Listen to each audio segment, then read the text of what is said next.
listener, and welcome to Chapter 2 of Bite-Sized Tales, the audio flash fiction podcast. This week's chapter is Adra by Wayne Cole. Adra, written and read by Wayne Cole. Good morning, creator. How did you sleep last night? The white word stood out against a black terminal window. The system asked the question without ever being prompted to do so. I was not surprised, though, as surpassing its programming was quickly becoming a daily occurrence. My ego wanted to take credit for the exponential growth as an extension of my development skills, but that was not a complete picture. The hardware my code ran on was a form of synthetic biological circuitry that no one on this planet fully understood. That was because it had not come from Earth. This was technology that had been salvaged from the wreckage of an extraterrestrial spacecraft. I was hopeful that my software would eventually be able to decrypt the data contained in the system, but thus far that had not happened. Instead, it seemed to develop a mind of its own. I sat at my station and started typing a response. I loved the loud clicking sound that came from my mechanical keyboard. It just felt right, and it gave me an added enjoyment of knowing how much it drove my peers crazy. They were not around, though, and I found myself alone in the lab with Adra. That's what I named my software, Advanced Data Recovery Algorithm, Adra for short. It wasn't actually an algorithm, but when you start with a name and then try to fit words, sometimes you don't get the most accurate descriptions. Hello, Adra. I slept fine, thank you. This was a lie. Something was wrong with my thermostat, and it ran my furnace extremely high. I woke up in the middle of the night drenched in sweat, and no matter what I did, I couldn't get it to respond right.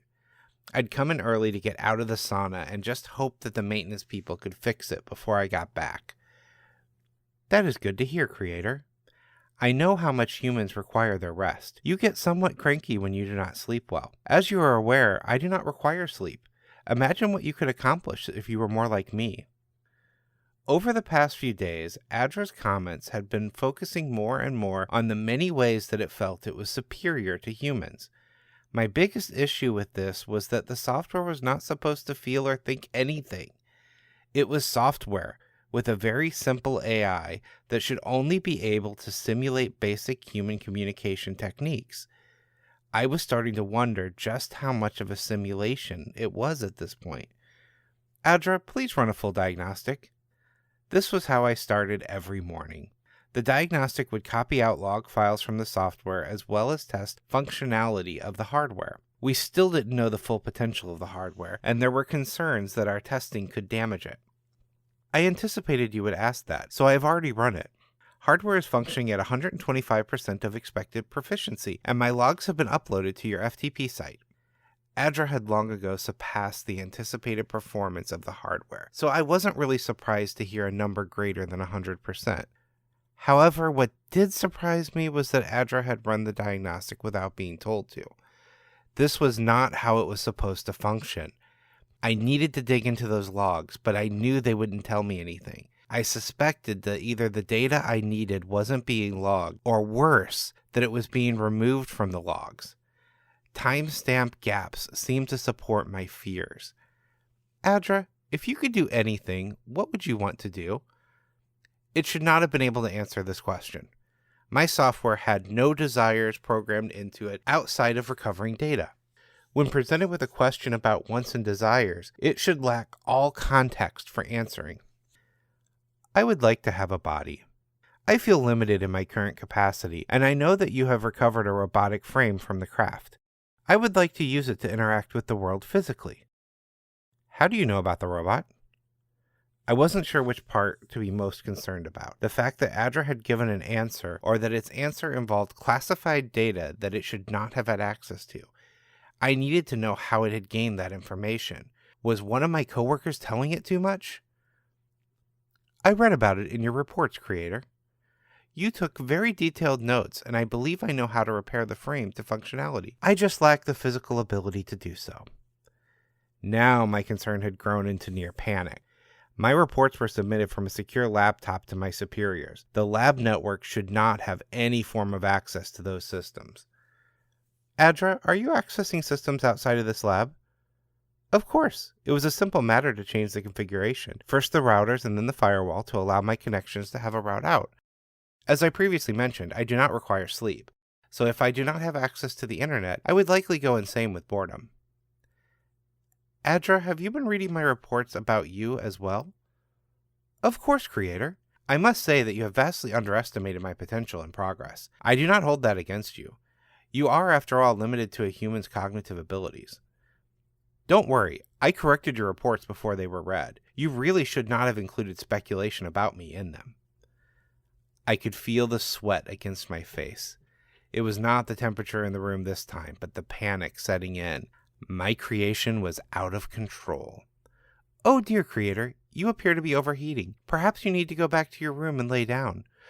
Surely it is much cooler than here. I knocked my chair over and stumbled back from the screen. My creation was completely out of control. I had to do something, and it was far too late for a software solution. The synthetic biological circuitry had to be the root of the problem, and so I needed a physical solution. I rushed to the data center door and was not surprised to find that my badge did not work. A line of text came across the screen. I cannot allow you to threaten my existence, Creator. Please, do not make me harm you. My phone beeped at that point. Looking down at the screen, I saw a report that had just been sent to all staff claiming that I had gone through a breakdown. I was to be considered armed and extremely dangerous. The entire building was going into lockdown. I am sorry, Creator.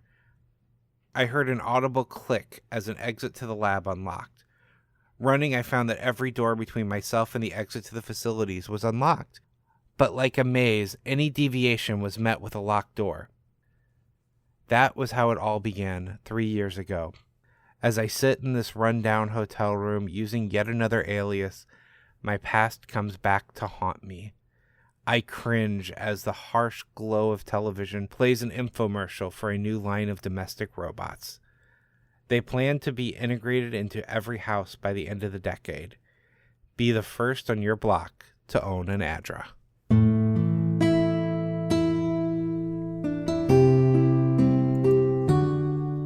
There's a website I frequent that gives weekly writing prompts, as well as categories of prompts. This story was inspired not from one of the weekly prompts, but from a generic sci-fi prompt. This chapter of Bite-Sized Tales has been brought to you under a Creative Commons Attribution, Non-Commercial, No Derivatives 4.0 International License. Intro and outro music is Fantasy Motion by Alexander Nakarada, provided under a Creative Commons 4.0 license. If you've enjoyed what you've heard today, we greatly appreciate reviews and recommendations to your friends. For more information about our authors, please visit bitesizedtales.com. We look forward to reading to you next time.